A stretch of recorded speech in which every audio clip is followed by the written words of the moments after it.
Have you ever been interested in watching Japanese sports and television and you catch yourself thinking, damn, I know what's going on, but I don't know what's going on? Well, don't worry your little head. This tutorial is for you, my weeaboo friend. I know this title is focused on Japanese pro wrestling, or pro-res for short, but this method can be applied in so many ways. And not only can it be done actively, but you can also do it passively as well. This method, ladies and gentlemen, is the beauty of immersion. Listen, I'm no expert at all. As Gabe Kidd once said, I'm just some white boy trying to speak a little nippon-go, but I definitely need to also hold myself accountable and actually dedicate. I recently am becoming more involved with my local Japanese cultural committee, and despite having been to Japan twice now, I think the level I'm at is pretty decent, but it's nowhere where it needs to be at all. Let's be honest too, sure, those games on Duolingo can help to some extent, but they can only get you so far in terms of seeing the language in action and picking up those little things when people actually talk. So whether you're a complete beginner or already intermediate, I want to be able to help using things I've noticed and things that have helped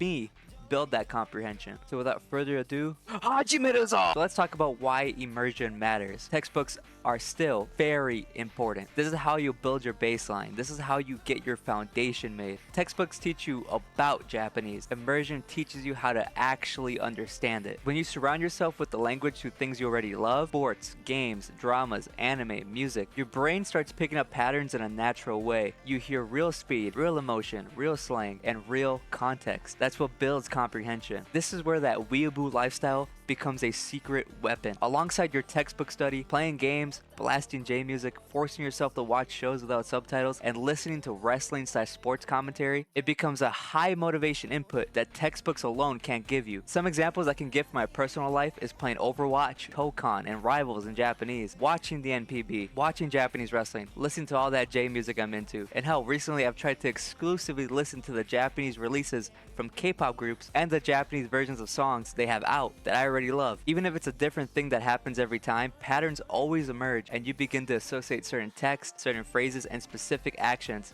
to things on screen. Let's go back to the Overwatch example. You already have an idea of what a game menu looks like, so you start to understand what play is, where the settings are, and when you pair that alongside what you're already studying, you can begin to read those words and hear those phrases, so it's not just random sounds and text. They start to have actual meaning behind them. I have a bunch of Japanese manga and magazines I've bought over the years, and my goal is to be able to actually read these things beyond just flipping through some fucking pictures. Japanese can be very intimidating, and trust, even some Japanese people agree that it can be a little ridiculous, and the same can be said about English to an extent too, when you actually take the time to notice it. But maybe this analogy might help put things into perspective. Think about how a baby learns a language. A baby knows zero grammar and zero sentence structure, yet they still absorb an entire language. Now, why is that? They're constantly bathed in meaningful speech while living life. They're constantly bathed in meaningful speech while living life. Their brain unconsciously finds the patterns. We can use that exact same process to our advantage as adults. The difference is that we get to choose the content. We still use our textbooks and conscious study, but that growth comes from massive enjoyable exposure. So here's the game plan. Build a basic foundation with a solid textbook like Genki I II. The Takeshi-san subplot never fails. Websites like Tobira, and maybe some phrase books like the ones by Nagamura Tsuchiya and Gears and Holberg. After that, create a small Anki deck of vocabulary. This can range from daily speech, slang, sports talk, fandom phrases, whatever you're into. Anki is also free and open source. I know on iOS, the mobile app has a fee on it, but you can easily bypass that just by using the web version on Safari. Thirdly, watch those sports highlights, enjoy that anime, listen to that music, pay attention to those stream interviews,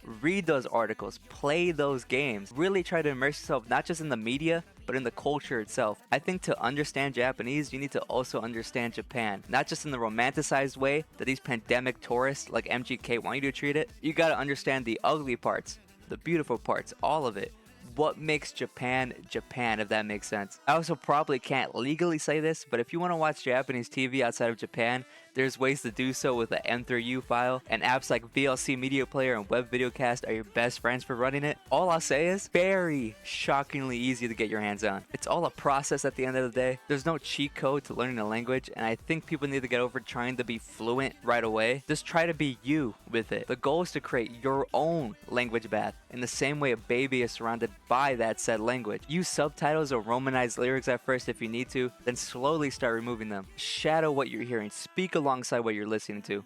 Fluency is from years and years and years of exposure and study. Just take it step by step. The patience and respect goes a long way.